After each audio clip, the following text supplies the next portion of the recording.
오늘 우리에게 주시는 하나님의 말씀,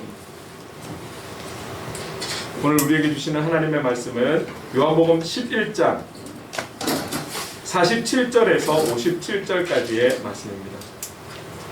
요한복음 11장 47절에서 57절까지의 말씀. 이 말씀 저와 여러분 교독에서 같이 함께 읽도록 하겠습니다. 제가 47절을 먼저 읽겠습니다. 이에 대제사장들과 바리새인들이 공회를 모으고 이르되 이 사람이 많은 표적을 행하니 우리가 어떻게 하겠느냐. 만일 그를 이대로 두면 모든 사람이 그를 믿을 것이요 그리고 로마인들이 와서 우리 땅과 민족을 빼앗아 그를 하니 그 중에 한 사람 그 해에 대제사장인 가야바가 그들에게 말하되 너희가 아무것도 알지 못하는도다. 한 사람이 백성을 위하여 죽은 온 민족이 망하게 되는 것이 너희에게 유익한 줄을 생각하지 아니하는도다 하였으니 이 말은 스스로 함이 아니요 그 해의 대제사장이므로 예수께서 그 민족을 위하시고 또 그 민족만이 아니라 흩어진 하나님의 자녀를 모아 하나가 되게 하기 위하여 죽으실 것이 미리한 하리라. 이날부터는 그들이 예수를 죽이려고 모의하니라. 그러므로 예수께서 다시 유대인 가운데 늘어나게 다니지 아니하시고 거기를 떠나 빈들 가운데 에브라임은 이에 가서 제자들과 함께 거기 머무르시니라. 유대인의 유월절이 가까움에 많은 사람이 자기를 성결하게 하기 위하여 유월절 전에 시골에서 예루살렘으로 올라갔더니 그들이 예수를 찾으며 성전에서 서로 말하되 너희 시간을 어떠하냐 그가 면밀히 오지 아니하냐 하니 함께 읽겠습니다. 이는 대제사장들과 바리새인들이 누구든지 예수 있는 곳을 알거든 신고하여 잡게 하라 명령하였습니다. 아멘. 아멘. 저는 조금 길지만 오늘 이 본문으로 머무르시니라 이 제목으로 함께 또 말씀을 나누려고 합니다. 한동안 마스크를 안 쓰고 인도를 하다가 그리고 저희 가족이 또 그렇게 확진이 되어 있기 때문에 저도 여러분들을 위해서 더 조심하는 차원에서 마스크를 썼는데 쉽지 않네요. 쉽지 않습니다. 그런데 늘 직장에서 또 식당에서 마스크를 하루 종일 끼시면서 손님 맞이하시고 일을 하시는 여러분들 얼마나 참 힘드실까. 또 이렇게 한번 제가 이 마스크를 쓰고 경험하면서 조금 여러분들의 마음을 또 생각해 봅니다. 아무튼 제가 있는 자리에서 여러분들을 위해서 더 기도하고 하나님의 도우심을 위해서 하나님 함께 하심을 위해서 더 기도하겠습니다. 어쨌든 힘을 내시고 조금 더 불편하지만 그러나 이 속에 그 불편함을 뛰어넘는 하나님의 우리와 함께 하심 은혜들 분명히 있을 줄로 믿습니다. 아멘. 오늘도 머무르시니라 이 말씀으로 우리 각자에게 주시는 음성이 분명히 있을 줄로 믿습니다. 오늘 본문을 보기 전에 우리가 한 가지 좀 기억하고 넘어가야 하는 것이 무엇이냐면 자, 우리는 성경에 보면 많은 기적들을 이야기를 하고 있죠. 우리 지금 요한복음이라는 복음서를 보면서도 예수님께서 보여주신 많은 기적들, 우리가 지금 계속해서 나사로의 그 죽은 자가 살아난 이 사건을 가지고 계속해서 지금까지 이야기해 왔던 거죠. 놀라운 기적인 거죠. 뭐 구약을 대표하는 10개의 재앙부터 해서 홍해가 갈라지는, 요단강이 갈라지는 이런 역사들은, 기적들은 그냥 말 그대로 기적이라는 말밖에 다른 말로 표현할 수가 없습니다. 되게 놀라운 거죠. 놀라운 거예요. 이 기적을 뭐 큰 기적이다 작은 기적이다라고 우리가 표현할 수는 없지만 성경에 나와 있는 놀라운 기적들, 그리고 우리가 삶 속에서 생활하면서 경험하는 하나님만이 할 수 있다라고, 그리고 우리의 믿음으로 고백하는 삶 속에서 나타나는 기적들, 표적들. 자, 그것이 어떤 기적이고 표적이고 얼마나 크고 작은 것, 그거 상관없이 이 표적이 말이죠, 우리의 신앙의 삶에 있어서 이 표적이 목적이 되어서는 안 된다라는 거예요. 하나님께서 우리에게 이런 기적을 보여주실 때는 하나님의 뜻하심이 있는 그런 수단으로 쓰시는 것이지, 이 기적이, 이 표적이 우리의 신앙의 목적은 아니라는 거예요. 여러분, 우리가 주님의 기적을 보고 싶어서 신앙생활하는 거 아니잖아요. 그러니까 우리의 신앙이 건강하고 바르게 주님이 이 땅에 오신 그분이 우리의 구원자시고 인류의 구원자이시고 내 영혼의 구원자이신 것을 믿게 하기 위한 신앙의 성장을 위한 수단으로 삼으신 것이지, 이 표적이 기적이 우리의 삶의 목적이 될 수 없다라는 것, 이거 분명하게 우리가 기억해야 한다는 것이죠. 앞으로도 우리는 살아가면서 어려운 시대일수록 하나님의 기적들은, 표적들은 더 경험할 수 있습니다. 사실 우리나라보다는 지금 동남아나 저 중동이나 이렇게 복음이 열악한 지역의 선교사님들을 통해서 지금도 놀라운 기적들이 일어나고 있습니다. 어려운 시대일수록 분명히 하나님의 살아계심을 우리를 통해, 믿는 누군가를 통해, 하나님을 사람들을 통해서 분명히 보여주실 것입니다. 보여주실 때 우리는 그것을 아멘으로 받고 그것을 통해 우리의 신앙을 점검할 수 있는 수단으로 삼아야지, 이 기적이, 표적이 우리의 신앙의 목적, 전부가 되어서는 안 된다는 것이죠. 그 기적을 주시는 성령 하나님, 그 주님 앞에 우리는 찬양을 올려드리는 그런 성숙한 신앙의 삶을 살아갈 수 있기를 간절히 소망합니다. 아멘. 아멘.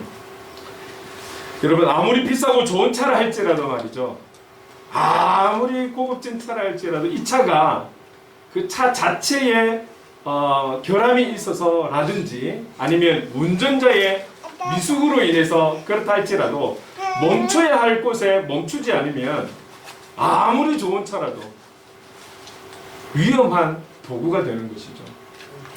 멈춰야 하는 곳에서는 멈춰야 하는 것이고, 신호를 보고 멈춰야 하는 것이고, 기다려야 하는 것이죠. 신호가 완전히 바뀔 때까지도 기다려야 하는 것입니다. 근데 그러지 않으면 이 고급지고 비싼 차도 살인할 수 있는 도구가 될 수 있다는 사실이죠. 뿐만 아니라 눈에 보이지 않는 사람의 마음도, 사람의 생각도 멈춰야 할 때 멈추지 않으면 문제가 일어날 수 있습니다.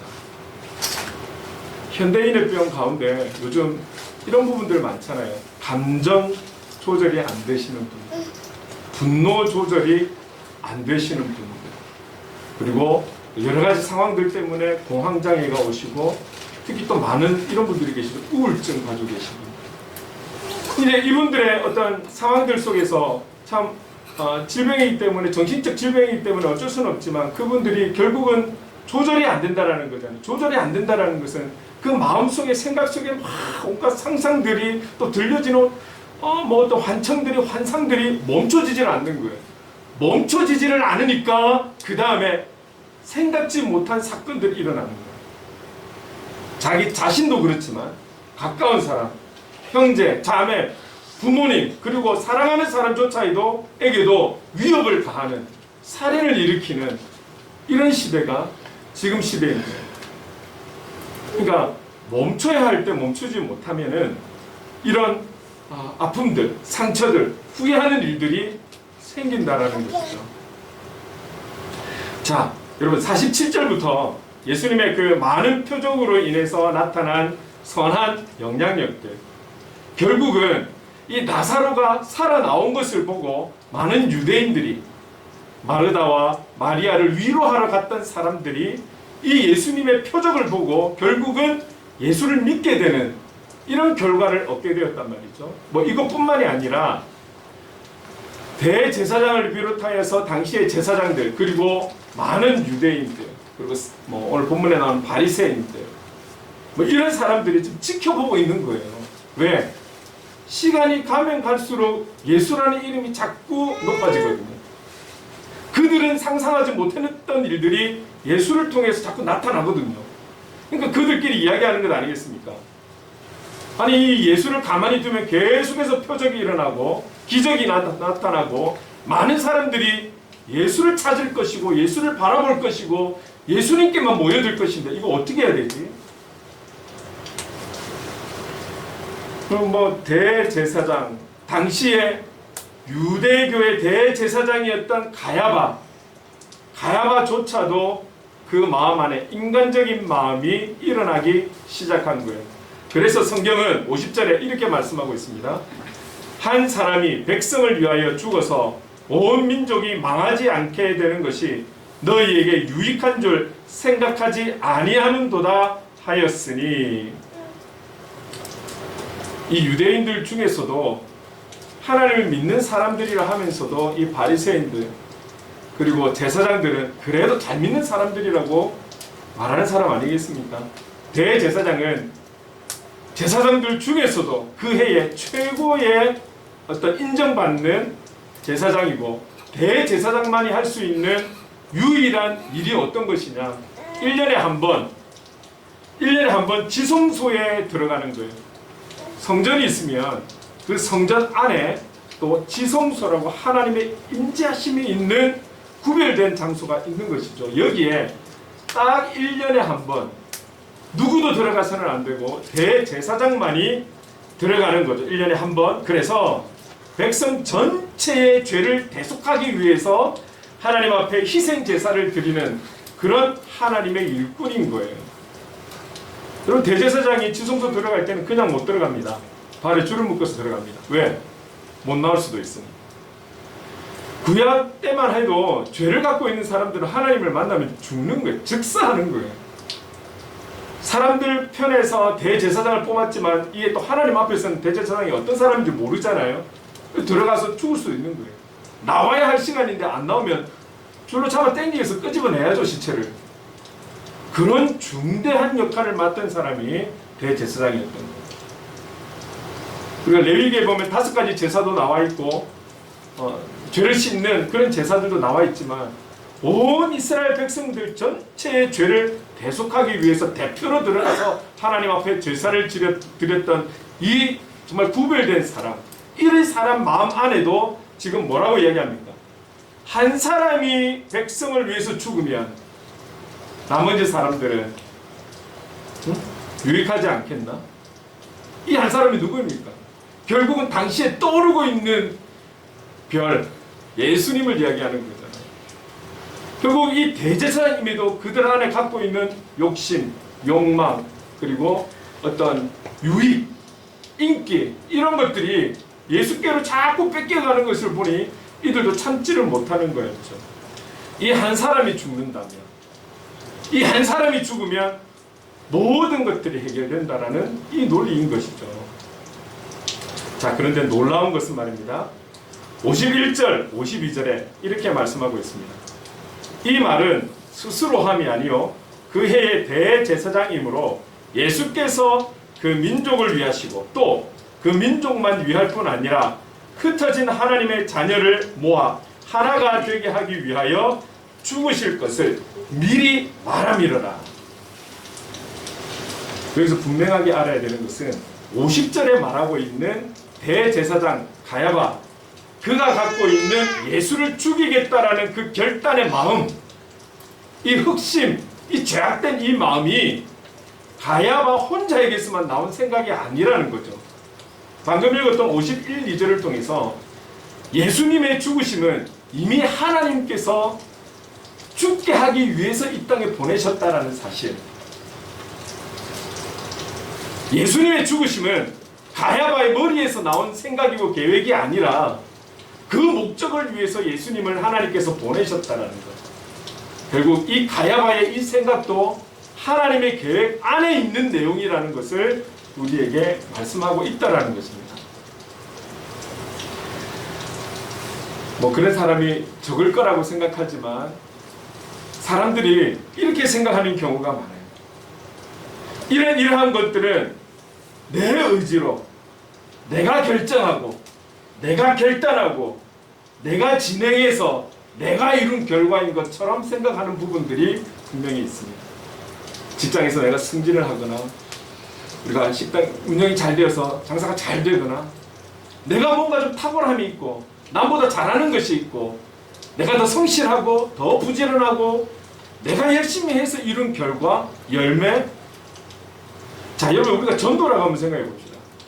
그래서 참 얼마 전까지만 해도 이런 말도 많이 들었잖아요. 뭐 전도 행사도 많이 하지만 전도 왕도 뽑고 전도 왕이 되면 해외 여행도 시켜주고 막 어떤 교회는 막 엄청난 상품도 주고 그런 거죠. 전도왕, 그렇죠. 그 사람을 통해서 일을 하셨어요. 근데 그 사람이 열매를 맺은 것일 거예요. 그 사람이 수고는 한 것은 인정을 해야 되겠죠. 그래서 또 교회가 어떤 행사를 한다면 그 대가는 지불해야 되겠지만 우리가 열매를 놓고 봤을 때 그 전도의 열매는 성령님의 것이지 우리가 착각한다는 거예요. 내가 전도했다라는 거예요. 영적인 내 자녀라는 이런 어떤 교만에 빠지기 쉽다라는 거예요. 우리가 섬기고 수고하고 헌신하는 것은 우리이지만 그 일을 통해서 그를 통해서 열매를 맺게 하시는 분은 하나님이신 것을 우리는 기억하셔야 돼요. 지금 내가 하는 일들이 잘 되고 있다면 하나님의 은혜인 줄로 믿습니다. 네. 하나님의 능력인 줄로 믿습니다. 네. 하나님께서 나와 함께 하신다는 것, 그것 때문에 얻게 된 열매이고 하나님이 함께 하실 때 나는 그저 몸으로 드렸다라고 이렇게 고백함이 마땅한 것이죠. 우리가 그렇게 생각할 때에 하나님께서 우리를 세워주시는 거예요. 자, 가야바의 이 나쁜 생각, 죄악된 생각, 예수님을 죽여야겠다라는 그런 어떤 결단의 생각조차도 하나님의 계획 속에 있었다라는 것을 기억하셔야 하는 것입니다. 우리가 살아가는 이 삶의 현장의 모든 것은 하나님의 주관에 의해서 하나님의 그 전능하신 능력 안에서 이루어지고 있다라는 사실을 기억하셔야 되는 것이죠. 지금 사람들이 이렇게 예수님을 가만두지 않고 어떻게 하면 잡을 수 있을까? 어떻게 하면 죽일 수 있을까?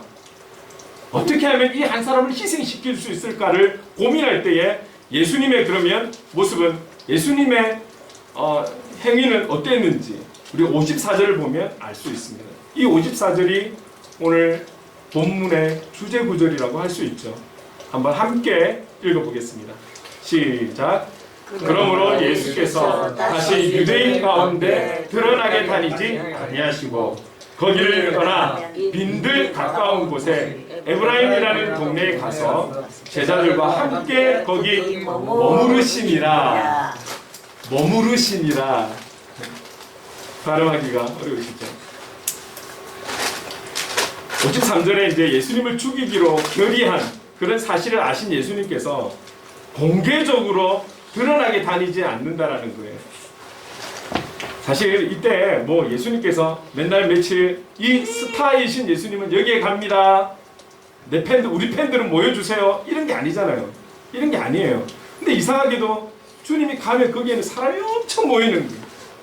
간절한 자들이 모이는 거죠.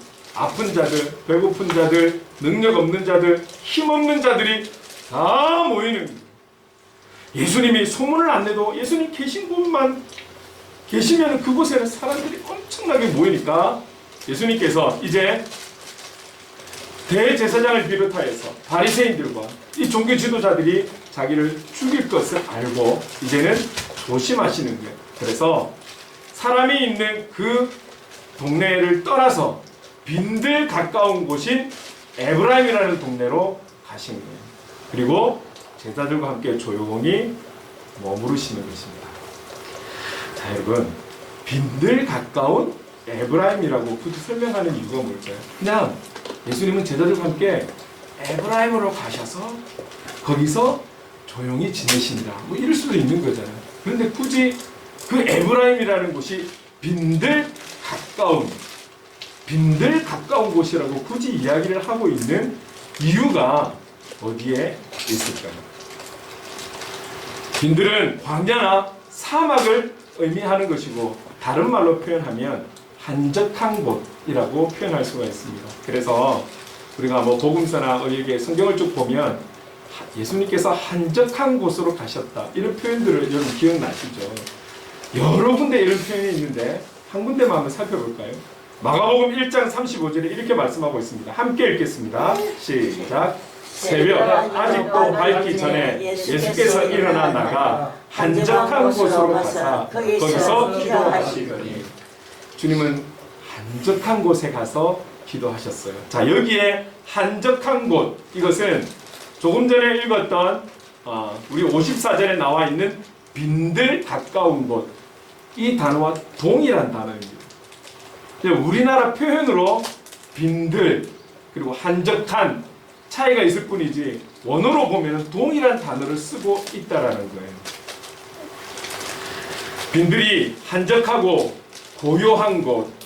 그래서 예수님은 이런 곳에서 드러나게 다니지 아니하시고 쉬기도 하시고 기도도 하시고 재충전을 하시는 그런 시간들을 가지셨어요. 그런데 주님 혼자만 이 에브라임으로 가신 것이 아니라 아까 54절에 보니까 제자들과 함께 머무르셨다 이렇게 나와 있죠. 이제 주님은 이 쉼의 시간들, 이 빈들에서 보내는 시간이 끝이 나면 우리가 잘 알고 있듯이 이제는 십자가를 지셔야 하는 이 상황을, 이 사건을 이제 맞이해야 됩니다. 어쩌면 제자들과도 마지막이 될 수 있는 아주 좋은 한적한 곳에서 제자들과 주님이 함께 보내는 이제 마지막 시간이 될지도 모르겠습니다. 왜냐하면 나가기만 하면 사람들이 모여들고 나가기만 하면 주님 하실 일이 많아가지고 이 제자들이 어쨌든 사람들 너무 가까이 오는 거 제재하고 말리고 이런 일 하다가 그냥 지쳐버리고 하루가 끝나버리고, 그런데 이 시간은 드러내지 않고 다니다 보니 주님과 제자들이 한자리에서 쉬고 이야기하고 기도할 수 있는 조용한 시간을 가진다라는 것이죠. 그래서 제자들과 함께 아주 좋은 시간을 보내고 있습니다. 사람들이 볼 때는 예수님과 제자들이 좀 피한 것 같고 도망간 것 같고 숨은 것 같고 그렇게 생각할지도 모르겠습니다. 예수님과 제자들이 가는 곳마다 표적이 기적이 나타나고 놀라운 일들이 나타남으로 인해서 예수를 믿게 되는 이런 열매를 맺는 일들을 하셨는데 그 일을 멈추시고 왠지 피해 있고 도망가고 겁내하고 두려워하고 무서워하고 이렇게 생각할 수 있다라는 거예요. 자, 우리가 머무르신이라 할 때 머무르다 이 단어를 한번 좀 살펴볼까요? 이 단어에 무슨 뜻이 숨어 있는지를 한번 보겠습니다. 여러분, 머무르신이라 여기에는 보면 어떤 뜻이 있냐면 머물다, 서다, 기다리다, 계속하다 이런 뜻이 여기에 포함되어 있다라는 거예요.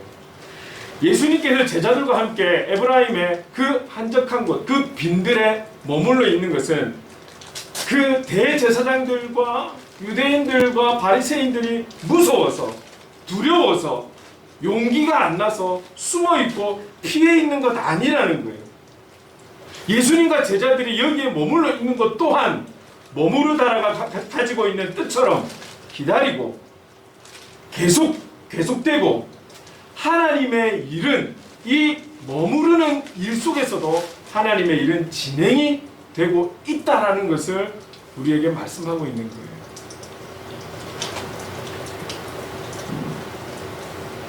얼마 전에 제가 인터넷에서 이런 글을 한번 보았습니다. 우리 희성이는 아마 잘 모를 수도 있겠지만 1970년대에 아주 잘 나갔던 기업이 어떤 기업입니까? 지금 대기업들이라고 할 수 있지만 거기에 특별히 대우라는 기업이 우리가 잘 알고 있잖아요. 아주 유명했던 김우중 회장, 그렇죠? 회장님. 너무너무 빠른 시간에 급성장을 이루었고 우리나라에서 뿐만이 아니라 전 세계를 향해 뻗어나갔던 기업이었습니다. 그런데 이 대우라는 기업이 대한민국 건국 이래 최고의 부도를 맞은 회사가 되었습니다. 한마디로 망한 거죠. 최고의 부도를 맞은 총수, 이런 불명예를 가지게 된 것이죠.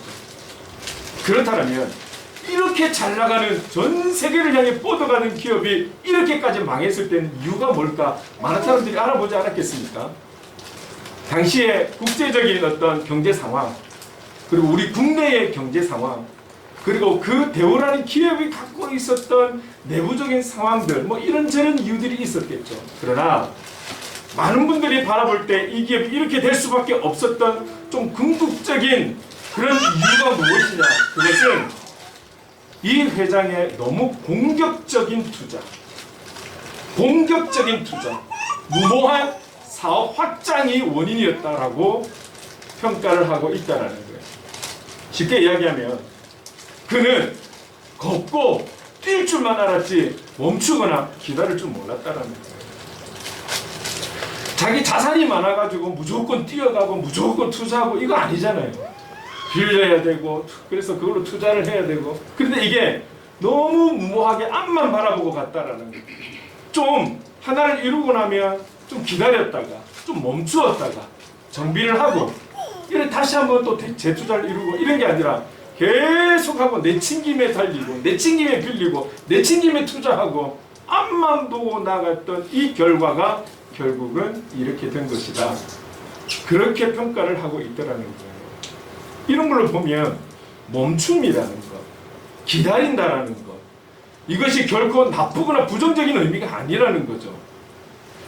우리가 전쟁이나 이런 데 보면 흔히들 또 이런 말을 많이 하잖아요. 이보 전진을 위한 일보 후퇴가 있는 거예요. 그러면 일보 후퇴할 때는 사람들이 바라봤을 때 아, 저 왜 후퇴하지? 아니 밀고 나가면 될 건데 왜 후퇴하는 거야?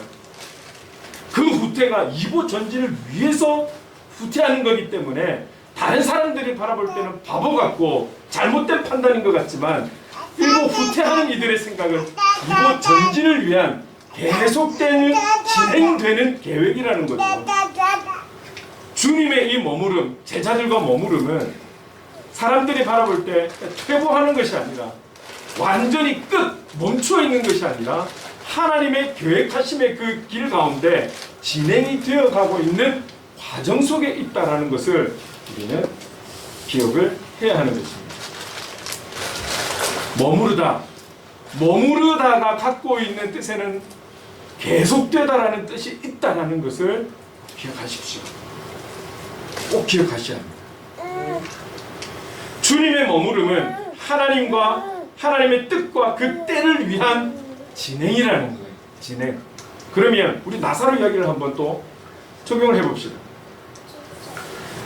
마르다와 마리아가 나사로의 상황이 안 좋아서 하루 거리에 있는 그 예수님에게 사람을 보냈을 때 예수님이 오셔서 고쳐주시면 되잖아요. 예수의 이름으로 일으켜 주시면 되잖아요. 그래도 많은 사람들이 바라보면서 예수님 찬양하지 않을까요? 근데 왜 굳이 이틀 더 유하시다가 나사로 입장에서 보면 무덤에 4일 동안 갇혀 있다가 주님이 오셨을까요? 왜 굳이 이틀을 더 유하시다가 오셨을까요? 예수님이 능력이 없어서? 예수님이 와서 혹시나 기적을 못 일으키면 어쩔까봐 겁이 나서 못 오셨을까요? 아니에요. 누가 보더라도 죽은 자가 살아났다라는 것을 인정할 수 있는 그 주님의 하나님의 때가 오도록 이틀을 기다리신 거잖아요. 하나님 때가 되어서 와서 분명히 죽은 그 나사로 앞에서 나사로야 나오라 했을 때 죽은 자가 걸어 나온 역사가 있었던 것이고 그 자리에 있었던 많은 유대인들이 예수를 믿었다라는 그런 열매를 우리는 들어서 알고 있는 것이죠.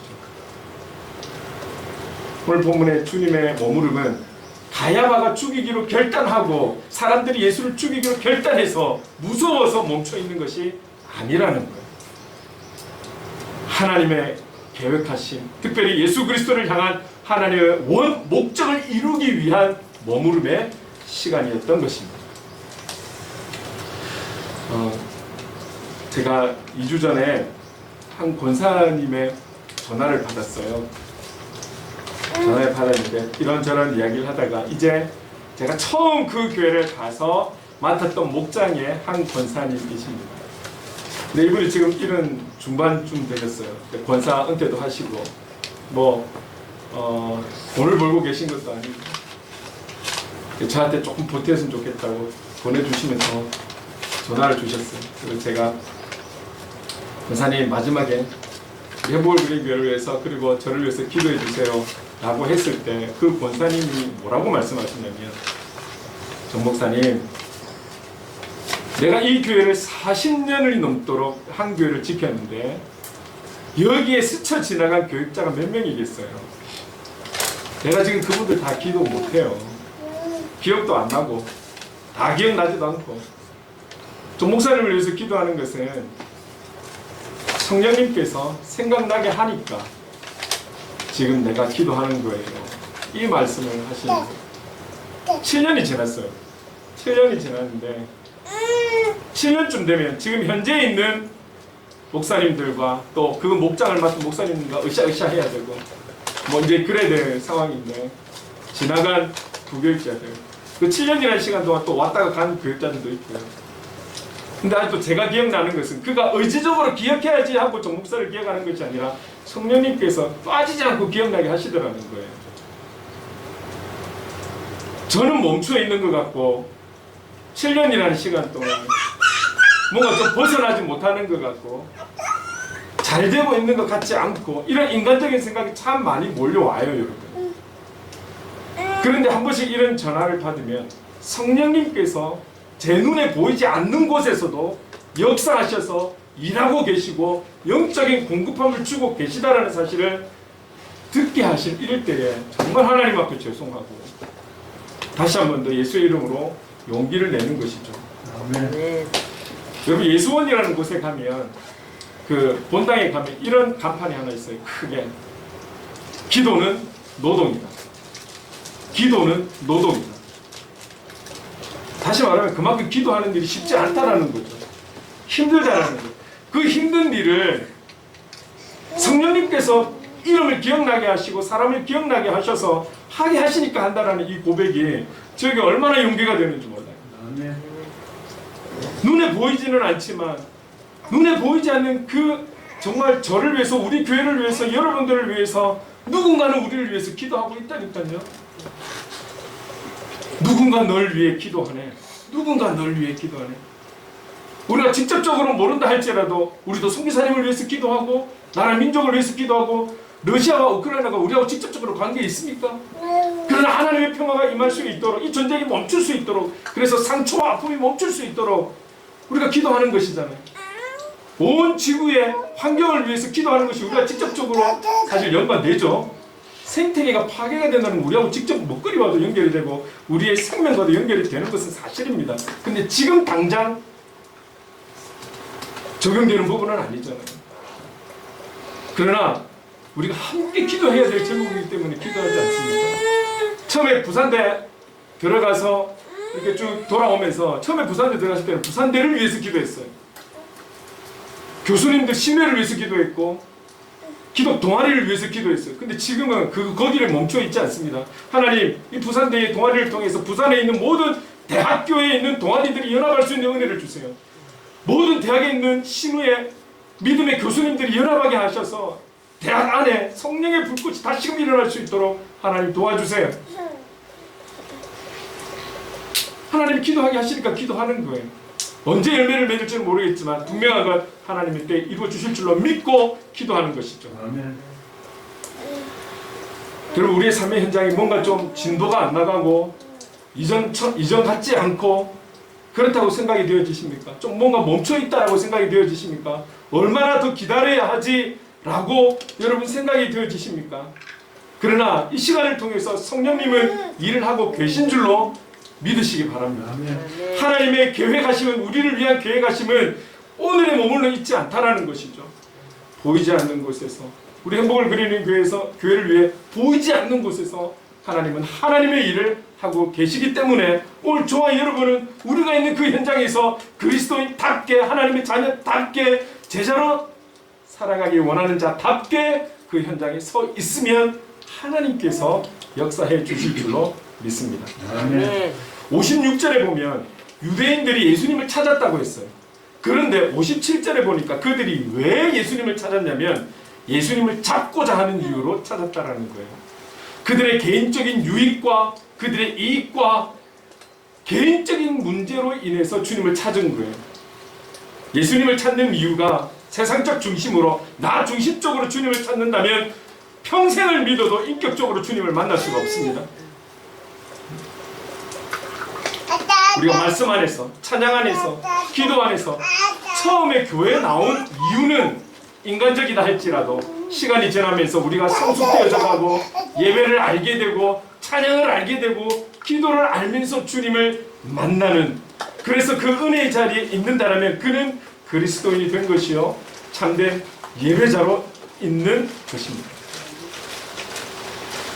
여러분, 지금 우리에게 주어진 모든 상황과 환경은 수단이지 목적이 아닙니다. 기억하십시오.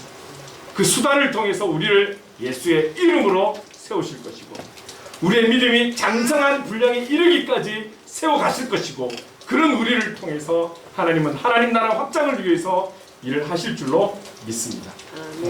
지금 우리에게 주어진 모든 환경들, 상황들, 사람의 방법이 아닌 하나님이 주시는 지혜와 방법을 통해서 지금의 문제들을 해결하고 하나님의 영광 위에 달려간 그런 저와 여러분, 머문 자의 은혜, 기다림의 축복을 통해서 우리가 더욱더 주님 앞에 한 걸음 한 걸음 나아가는 저와 여러분 될 수 있기를 주님의 이름으로 축복합니다. 아멘. 네, 자, 그렇다면 오늘 이 말씀을 우리가 기억하면서 이 찬양을 함께 드렸으면 좋겠습니다.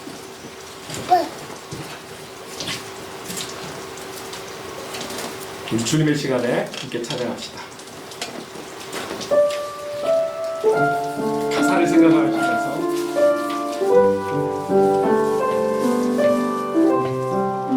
주님의 시간에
그의 뜻 이루어지기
우리의 생각이 주님보다 앞서가지 않게 하시고 우리의 모든 계획이 일상이 머물러 있고 어쩔 수 없는 기다림의 시간이라 할지라도 우리에게 좋은 것을 주시기 원하시는 주님을 기대하고 바라보며 동행함으로 더 큰 은혜와 주님의 뜻을 깨달아 알 수 있는 은혜를 주시고, 그래서 내일을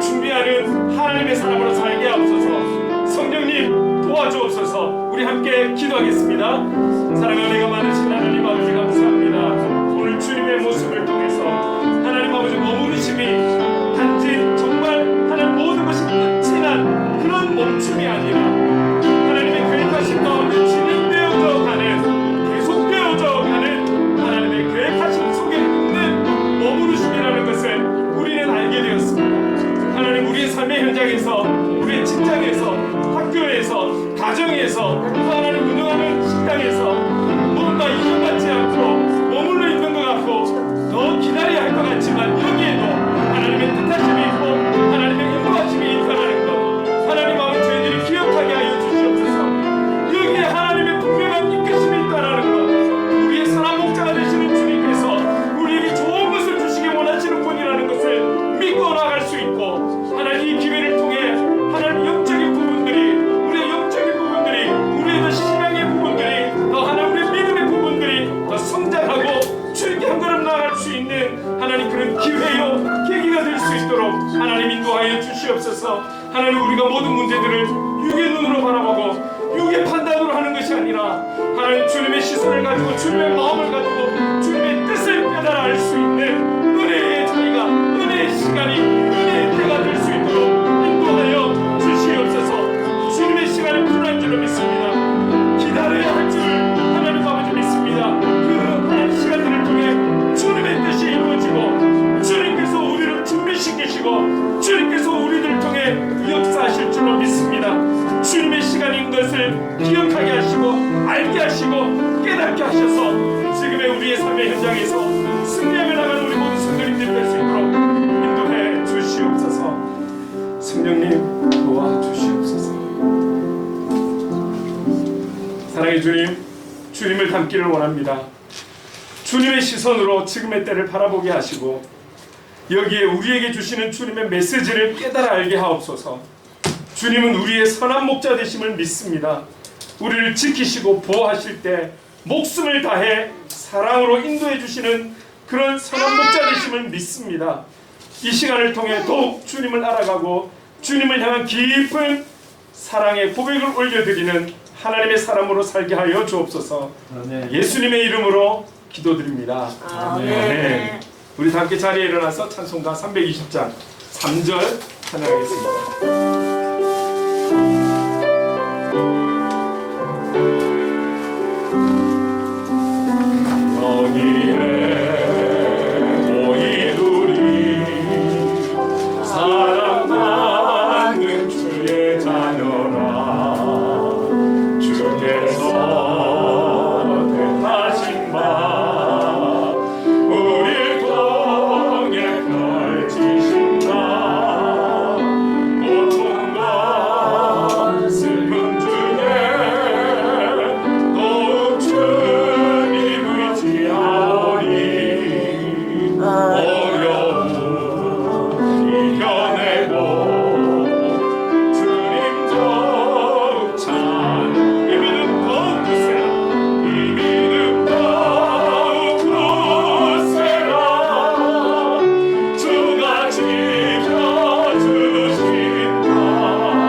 우리 구주 되시는 예수 그리스도의 한량없는 은혜와 하나님 아버지의 무한하신 사랑하심과 성령님의 감화감동 역사 충만하심이 우리의 멈춰있는 현장, 마냥 기다려야만 하는 현실, 많은 걱정과 근심이 있지만 인류의 유일한 소망 되시는 주님만을 바라보며 의지하며 끝까지 주님의 뜻 이루어지길 기다리기 원하는 하나님의 사람들과 행복을 그리는 교회 위에 영원토록 함께 하시기를 간절히 축원하옵나이다.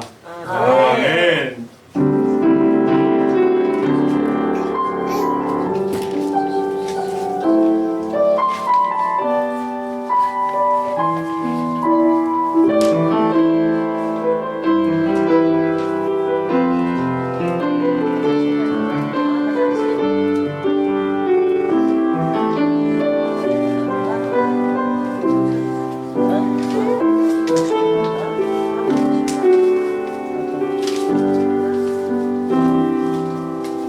천천히 가야지. 들어가세요. 할렐루야. 한 주도 승리하시길 바랍니다. 아멘.